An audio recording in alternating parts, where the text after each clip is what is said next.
this is something new I've been doing. They are amigurumis, but made just with crocheting from start to finish, the whole thing, without little separate pieces. And this is my new experiment. This is going to be a bunny rabbit, and let's see if I can show it to you. Get this camera back far enough. As you can see, I hope you can see, it's all just one piece. We started right here at the head, right here at the beginning, and crocheted down. Crocheted down to the neck. And then added these little flappies in, which I'm going to fold in half and make into arms. And then I've got the body here, little ball like I crocheted. And then I get down here to the legs, which were also little flaps, but this time I got smart and closed them up before I moved to the next stitch, which I should have done with the arms, but it's a trial. And then the closing down here at the bottom.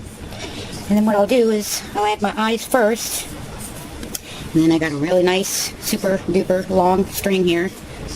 And I'll use that and start stitching everything up. I should have put the ears in too, but then again, maybe it just makes sense to just make the blanks, and then they can be whatever animal I want it to be.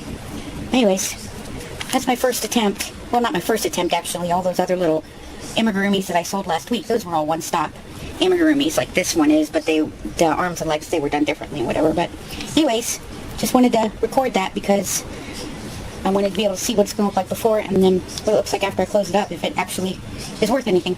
Okay, bye. I finished with the little amigurumi, and it's all stitched up and all stuffed, and that was really fun. And you can see, let me turn it around for you, seam right down the center back, going all the way down to the belly, or to the booty, and there it is, which I think is pretty cool. And now I'm going to try and turn it into a cute little bunny, give it a little nose and fuzzy tail, and of course some ears.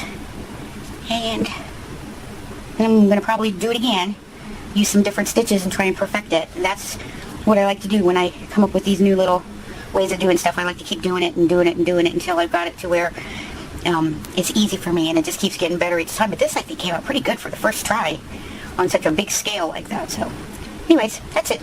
Bye.